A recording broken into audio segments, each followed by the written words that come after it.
Shalom, selamat sore saudara-saudaraku. Saya merekam video ini pada sore hari Sabat dan saya berterima kasih kesempatan diberikan oleh Dr. Ruben untuk berbagi kesaksian dari pengalaman pelayanan kami di tempat kami ini di Desa Bancea. Saudara-saudara, perkenalkan, nama saya Haris Waro. Saya menikah dengan istri saya, namanya Nelsi Bontong.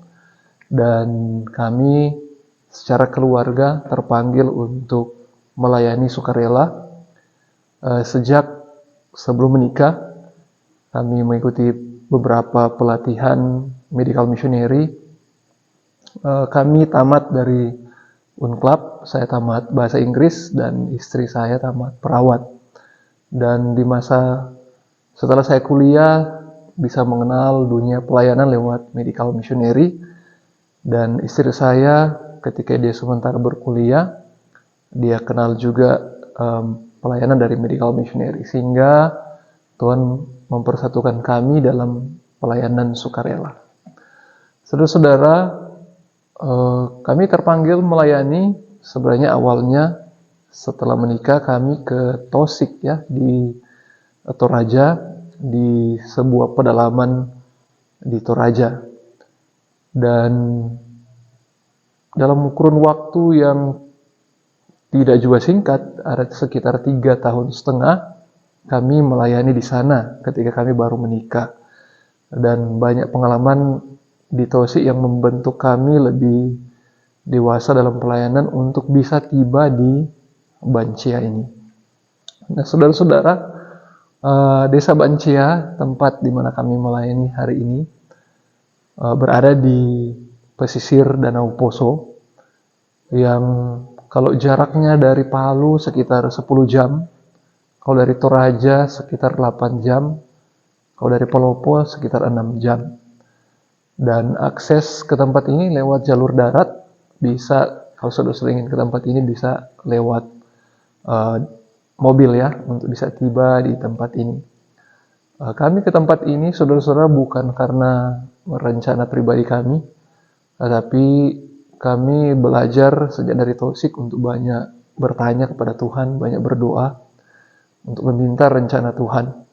Kami sudah banyak mencoba rencana pribadi kami, menggunakan pikiran pribadi, tetapi kami banyak ditegur ketika kami tiba di Tosik, di tempat pelayanan sebelumnya. Dan dari sana kami belajar untuk bagaimana berkomunikasi dengan Tuhan lewat doa dan banyak bertanya. Ketika anak kami sakit, dia singkat cerita kena kanker darah, leukemia. Kami harus bawa dia keluar dari pedalaman ke Makassar. Dan di Makassar dengan proses yang luar biasa Tuhan buat, dia hanya 1 minggu dirawat di rumah sakit Toraja, 1 minggu dirawat di rumah sakit Makassar. Ada sekitar 3 bulan perawatan di rumah dengan pengetahuan yang Tuhan berikan lewat medis maupun herbal, bahkan jus, terapi, dan pola hidup sehat, sehingga anak kami ini bisa dinyatakan negatif dari kanker darah. Nah, ketika anak kami Tuhan buat bisa terselamatkan dari kanker darah, kami berdoa dan bertanya kepada Tuhan, Tuhan, kami mau kemana? Apakah kembali ke pedalaman Tosik? Ya, memang pekerjaan Tuhan masih banyak di sana. Baru saja dibuat gereja dan juga ada sekolah. Jadi secara manusia kami secara kerinduan untuk melayani masih rindu kembali. Tetapi keterbatasan anak kami yang baru sembuh membuat hal itu mungkin agak sulit. Sehingga kami berdoa dan bertanya beberapa hari di Makassar. Singkat cerita, Tuhan memberikan kami dorongan yang kuat untuk datang ke Bancea, tiba di tempat ini. Saudara-saudara, Bancea adalah sebuah desa di wilayah Kecamatan Pamunas Selatan. Jadi penduduk di tempat ini mayoritas suku Pamuna, namun orang-orang dari suku Toraja juga berdatangan sehingga hampir mirip jumlah tetapi masih lebih banyak dari Pamona, dan ada sedikit dari suku Jawa, Bali, dan Bugis. Kalau agama di desa ini mayoritas Kristen, ya GKST, Gereja Kristen Sulawesi Tengah, ada juga Gereja Katolik, Pentakosta, dan ada sedikit orang sini yang Muslim. Dan kami Gereja Advent di sini, kami sekarang ada 3 keluarga utuh dan ada 1 pemuda yang baru saja dibaptis tahun lalu. Jadi kami sekarang ada sekitar 8 orang dewasa.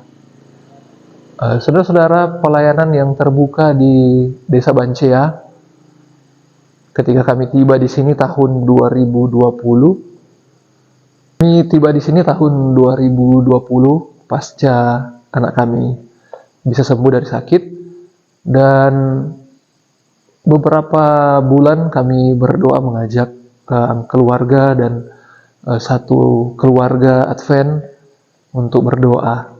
Dan sebelum gereja ini didirikan, kami juga berkomunikasi dengan jemaat induk kami yang ada di Salukaya. Jadi sejak kami datang sekitar bulan Mei 2020 sampai bulan September ketika pembangunan ini dimulai, kami banyak berdoa dan berkomunikasi dengan jemaat di tempat ini.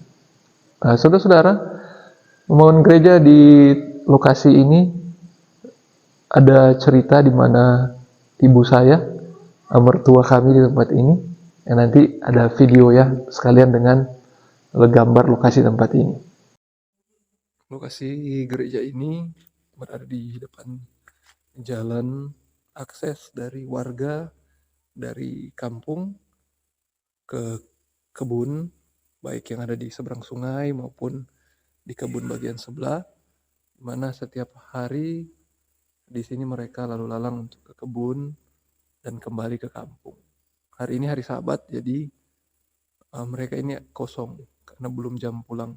Ketika jam pulang, mereka akan selalu lewat di jalan ini.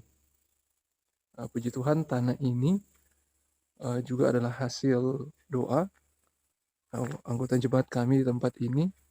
Ketika mereka tiba di Bancea, mereka rindu punya gereja, dan kebetulan mereka adalah mertua kami, dan mereka berdoa mencari lokasi tempat di mana bisa membangun gereja. Nah, mereka sudah mencari tempat di area perkampungan dan area jalan utama di depan, namun tidak dapat ya. Kemudian ibu mertua kami berdoa, dan mereka waktu mau pulang ke kebun mereka di sebelah sana lewat di sini, dan ini dulu masih kebun ya, perkebunan. Nah, dia berdoa dan melihat lokasi ini sepertinya bagus karena ada akses dua jalur, satu jalan ke sana ke kebun yang ada di seberang sungai, dan satu jalan ke sana ini perkebunan juga ke arah kebun coklat. Dan dia berdoa malamnya, Tuhan, jikalau lokasi ini bagus untuk kami tempati untuk buat gereja, berikan kami tanda apakah Tuhan akan membawa sang pemilik tanah ini untuk kami konsultasi kemudian. Nah, itu doa malamnya. Besok pagi, tanpa dihubungi, tanpa ada komunikasi sebelumnya, tiba-tiba pemilik kebun di tempat ini datang ke lokasi rumah mereka yang ada di kebun dan menawarkan tanah ini kepada ibu kami atau mertua kami tempat ini. Dan puji Tuhan, ketika deal harga terjangkau dan lokasi ini lumayan besar ya untuk gereja di tempat ini, dan kemudian di sebelah sana masih kosong lalu, dan puji Tuhan juga ternyata bisa terisi dengan rumah sehat ya, di belakang sana tempat tinggal kami sementara untuk produksi minuman sehat, produk-produk yang Tuhan boleh buka di akhir tahun lalu sampai tahun ini untuk memenuhi kebutuhan dari pasien-pasien kami ketika mereka mau lepas kopi atau mau lepas teh. kami terpikir untuk buat kedelai, kemudian gula merah, kemudian campuran gula merah dengan herbal dan produk-produk yang lain yang sekiranya bisa mengisi kekosongan, di mana yang mereka biasanya minum teh, minum kopi, bisa kita gantikan dengan produk-produk sehat. Jadi puji Tuhan untuk lokasi ini yang Tuhan boleh bukakan. Jadi ada terbangun gereja dan sementara didoakan untuk rumah sehat yang di sebelah sana. Nah, saudara-saudara, di Bancea pada awalnya karena ada misi untuk membangun gereja, jadi dari sinilah pekerjaan Tuhan dimulai. Jadi tahun 2020 bulan September gereja ini didirikan di sini. Dengan pertolongan Tuhan, dana yang ada dikumpul dari pribadi-pribadi, baik kami orang tua dan juga ada teman yang bantu, beberapa orang yang kami kenal yang mereka tahu kami akan ke Bancea, mereka memberikan bantuan. Nah, dana awal yang terkumpul dari pribadi-pribadi ini ada 10 juta lebih ya, sehingga itulah yang kami pakai untuk membangun fondasi gereja dan juga tiang-tiang. Dan saudara-saudara, kesaksian untuk pembangunan gereja ini Tuhan luar biasa. Kami tinggal di kebun dengan orang tua waktu itu, banyak berdoa, berpuasa setiap hari Sabat, karena kami sadar kami ini lemah dan tidak mampu. Kami juga bukan orang yang punya banyak sumber dana, jadi kami banyak berharap kepada Tuhan.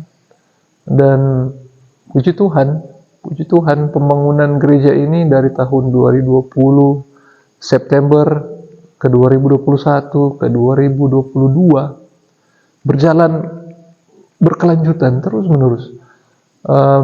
Sering kami tidak punya dana dan tukang bekerja 1 minggu. Jadi kami deal dengan tukang, per hari mereka bekerja kita bayar, tapi kita bayarnya akhir minggu, jadi pada hari Jumat. Dan kadang kami tidak punya uang sampai hari Rabu atau Kamis, bahkan hari Jumat. Dan inilah iman kami dilatih di tempat ini.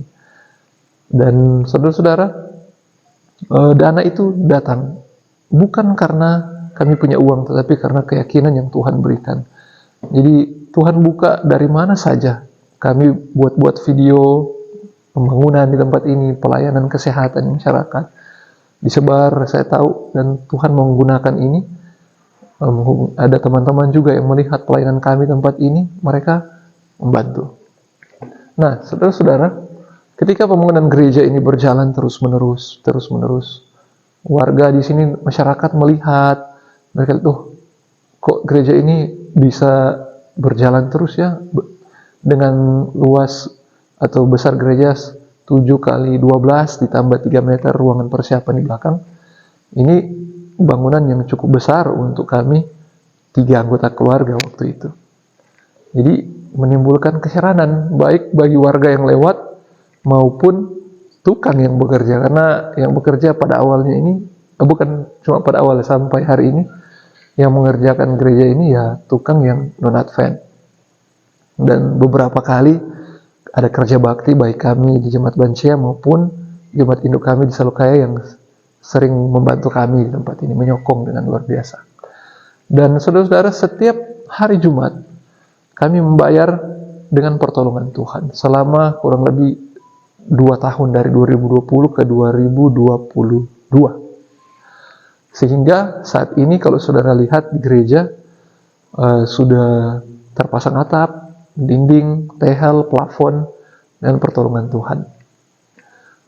Nah, saudara-saudara, di dalam membangun gereja, jemaat juga bertumbuh ya, oleh karena mereka melihat bahwa Tuhan luar biasa dalam menyatakan kemuliaannya. Dia hadir dalam setiap pergumulan, baik dalam pergumulan membangun gereja maupun pergumulan untuk memenangkan jemaat yang ada di tempat ini. Jemaat kami waktu itu hanya 3 keluarga, dan 1 anggota keluarga ini mereka juga yang istrinya menikah di Advent sehingga dia baru dalam kebenaran. Yang suaminya dia sudah Advent sejak lahir, namun tidak banyak memperdalam, sehingga mereka masih kurang kuat di dalam keyakinan mereka. Sehingga dalam 1 tahun kami buat kelompok kecil. Ketika itu kami baca perlu ada kelompok kecil, dan untuk membangun kami 3 anggota dan masyarakat yang mau bergabung pada waktu itu ada 3-4 keluarga yang join kelompok kecil. Dari situ, dari kelompok kecil kita terus berdoa, dan anggota keluarga yang Advent ini, puji Tuhan dalam 1 tahun kita doakan, puji Tuhan hari ini mereka sangat aktif di dalam jemaat.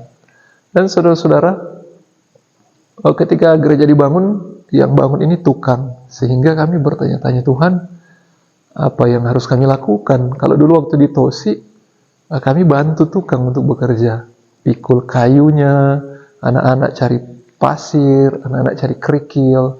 Nah, kalau di sini semuanya bisa dibeli, ada mobil yang transportasi bisa datang, tinggal ditelepon. Sehingga yang dulunya harus kami pikul manual di tempat sebelumnya, sekarang di sini semua fasilitas lebih mudah karena transportasi baik ya. Sehingga saya jadi kehilangan pekerjaan waktu itu. Dalam hal ini pelayanan. Dan saya bertanya kepada Tuhan, bergumul dan berdoa. Tuhan, apa yang saya harus kerjakan? Dan doa ini bukan waktu yang cepat ya. Kami bergumul kurang lebih 3 bulan berdoa dan bertanya minta rencana Tuhan. Karena kami sudah kapok mengerjakan sesuatu dengan rencana pribadi. Jadi 3 bulan berdoa sambil baca firman Tuhan, membaca beberapa buku roh nubuat, dan Tuhan membuka pekerjaan berikutnya selain membangun gereja. 1 hari setelah 3 bulan berdoa, Tuhan belum jawab itu langsung kepada saya pribadi. Pada istri saya, dia bangun pagi, ada kesan yang sangat kuat di hatinya bahwa Tuhan rindu kami memulai pelayanan baru dengan membantu orang-orang miskin pada waktu itu. Jadi kami bantu orang miskin, bukan dengan dana yang ada pada kami ya. Kami berdoa cari dana waktu itu, dan dalam waktu yang singkat, oleh karena ini adalah rencana Tuhan, sehingga Tuhan permudah, terkumpullah 10 juta. Dan 10 juta ini kami beli sembako, dan puji Tuhan waktu itu Desember, kebetulan saja ya itu Desember, sehingga dalam rangka yang mungkin secara orang Kristen Natal itu event, kami bisa bagi-bagikan sembako ini. Sekaligus bisa berbaur dan berkenalan dengan masyarakat yang ada. Jadi dari data yang kami kumpul, orang-orang yang tidak mampu, keluarga janda, orang-orang cacat bisa terjangkau, dan dana ini, sembako dari dana ini bisa disalurkan. Dari situ saudara-saudara, saya melihat Tuhan membuka kami untuk lebih mengenal banyak orang. Dan orang-orang juga lebih mengenal kerja Advent pada saat itu. Sekalipun kami jemaat itu baru 3 anggota keluarga. Dan Tuhan buat pelayanan berbagi kasih ini memudahkan kami untuk lebih dekat dengan masyarakat.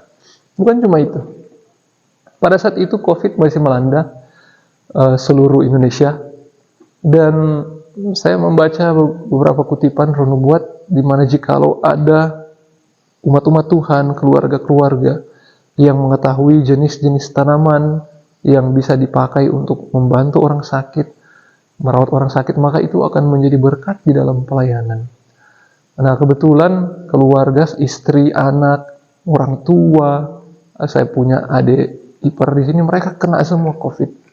Puji Tuhan, waktu itu Tuhan pelihara saya untuk tidak kena. Tapi melalui mereka kena sakit ini, mereka belajar ya, cara merawat orang sakit COVID. Dan waktu itu ada beberapa herbal yang kami kenal di sekitar tempat ini, orang tua juga mereka pakai, minum. Kemudian ada terapi-terapi sederhana, terapi air, menggunakan juga arang, sehingga beberapa obat ini dimix, sembuh pada saat itu. Dan kami terpanggil untuk membuat obat-obat ini banyak untuk bisa dibagi-bagi ke masyarakat, dan itu Tuhan pakai jadi sebuah program, menjadi program share medicine. Jadi kalau tadi share love, berbagi kasih, sekarang berbagi obat alami ya. Dan puji Tuhan, Tuhan berkati. Bahan-bahan herbal banyak, temulawak, kunyit, jahe, serai, kemudian ada daun sambiloto, itu dimix menjadi menjadi bubuk Yang waktu itu kami bagi-bagi bubuk. Ketika kami dapati itu kurang efektif karena rasanya yang pahit, orang-orang tidak mampu minum, dan juga sulit karena harus diseduh kalau mereka ada di puskes atau mereka di rumah sakit yang tidak bisa mereka pakai langsung, sehingga itu kurang efektif. Dan Tuhan menolong kami untuk mengkapsulkan bubuk-bubuk herbal ini. Awalnya ini, saudara, kami bagi-bagi gratis dengan pertolongan Tuhan, dan itu banyak menolong warga di tempat ini. Akhirnya dari mulut ke mulut, yang tadinya fokus kami hanya untuk membantu kekebalan tubuh orang di saat COVID, ada banyak kesaksian. Waktu diminum, dia sudah ada seorang warga, ibu-ibu, waktu anaknya kecil sampai anaknya SMP, sekitar puluhan tahun, dia tidak pernah haid, susah untuk haid. Ada gangguan di dalam dia punya hormonnya. Tapi waktu dia minum obat-obat ini, bukan cuma COVID yang disembuhkan, tetapi juga dia bisa diperlancar haidnya. Dan kesaksian-kesaksian datang silih berganti ya.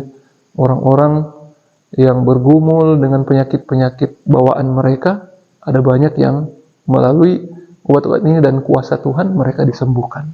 Sehingga pelayanan semakin terbuka lewat obat-obat dan perawatan ini.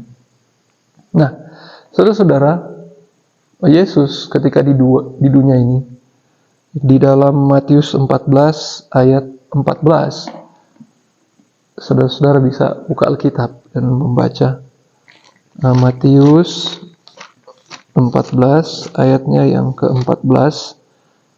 Di sana dikatakan begini. Ketika Yesus mendarat, ia melihat orang banyak yang besar jumlahnya.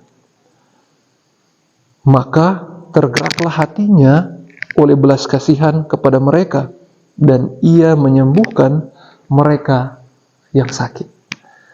Jadi dari ayat ini, saudara-saudara, sebagaimana Yesus banyak menyembuhkan orang sakit ketika Yesus di atas dunia, ini juga panggilan bagi kami ya, secara pribadi di pelayanan medikal missionary, untuk juga membantu orang-orang sakit. Dan saudara-saudara, di lokasi kami ini, kami bertanya lagi sama Tuhan, Tuhan, apalagi ya yang kami bisa buat? Share medicine sudah, share lab sudah, kami baca-baca lagi, dan Tuhan bilang, kalian harus perhatikan tetangga-tetangga, perhatikan orang-orang di rumah mereka. Kami berdoa pagi itu, bertanya, Tuhan, siapa yang harus kami rawat? Apakah ada orang sakit? Pagi itu, saudara, ada seorang ibu dari suku Toraja, dekat dari rumah kami sewa waktu itu.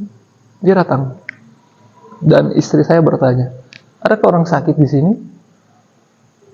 Jadi ibu-ibu ini yang sudah agak tua ya, dia bilang, ada anak saya di rumah. Kebetulan dia ini cacat, dan cacatnya karena kecelakaan, dia lumpuh ya, masih muda. Nah, oh iya kah? Selama ini kami tidak pernah lihat, kami tidak pernah dengar.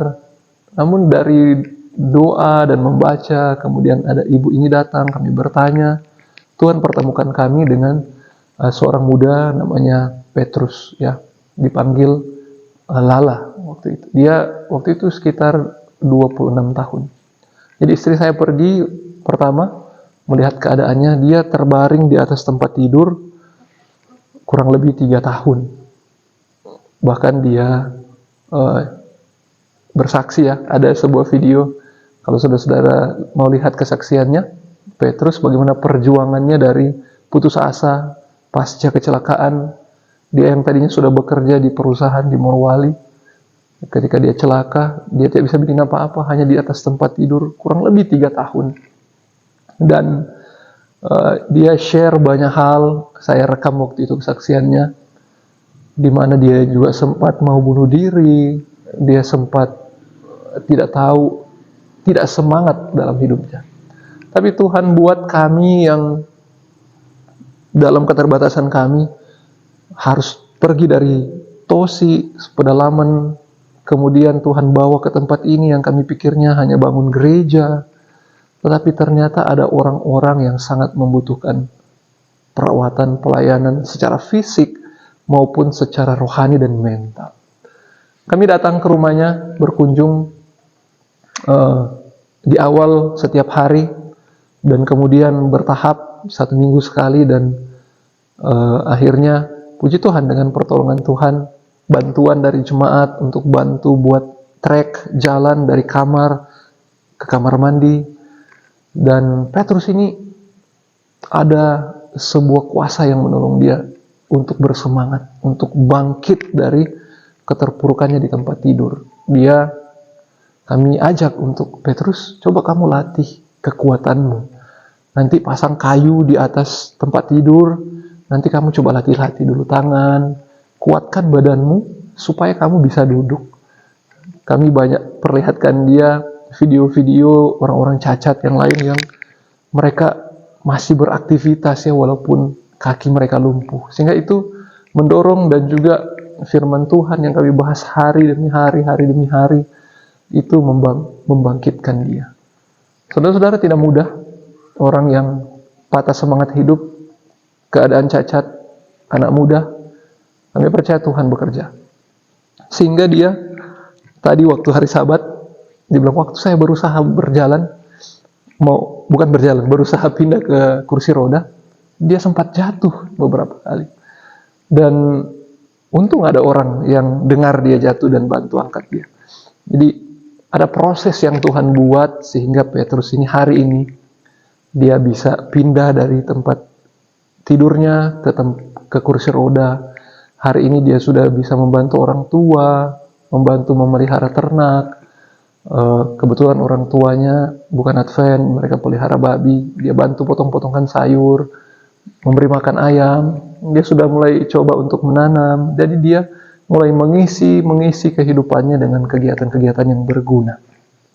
Dan saudara-saudara, puji Tuhan, pelayanan kesehatan semakin terbuka. Masyarakat, kami mulai berkunjung dari orang-orang yang sakit di sekitar desa ini.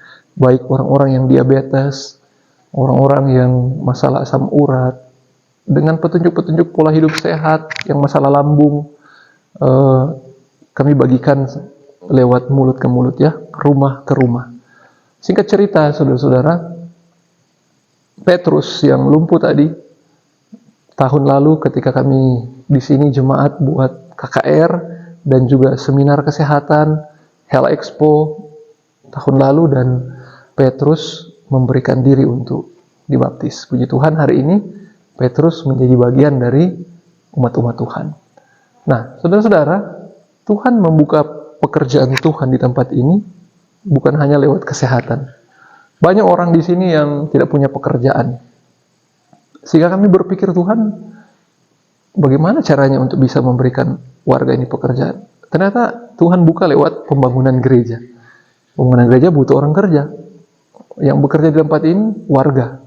Jadi mereka yang tidak punya pekerjaan, yang punya keahlian bertukang menjadi buruh, yang lain menjadi buruh, mereka bekerja di tempat ini. Ada seorang janda butuh pekerjaan, dan puji Tuhan dengan cara Tuhan di tahun 2023 ketika gereja ini waktu itu Tuhan paus pembangunannya, dana tidak ada, kami keluarga dan juga anggota-anggota jemaat juga dalam kesulitan keuangan pada saat itu, sehingga dari bulan Januari sampai bulan Juni tidak ada progres pembangunan gereja di tempat ini. Tapi ada hal lain yang Tuhan buat. Tuhan membuka kepada kami sebuah usaha self-support. Jadi self-support yang Tuhan bukakan bagi kami di tempat ini adalah lewat produk-produk sehat. Jadi ketika kami berkunjung dari rumah ke rumah, mereka yang rindu lepas dari kopi atau teh, mereka butuh pengganti. Jadi apa yang harus kami minum? Atau obat apa yang harus kami pakai? Sementara kita masih bingung mau kasih apa gitu. Kalau obat, mereka butuh obat pengganti. Ya, entah itu jus, entah itu herbal yang mereka bisa gunakan. Dan di tahun 2023 ini dengan cara Tuhan yang luar biasa, berawal dari yang tadi share medicine, bagi-bagi obat, sehingga orang-orang datang konsultasi saat ini ketika kami sudah ada di gereja, Bahkan dulu ketika kami masih kontrak di rumah penduduk di perkampungan,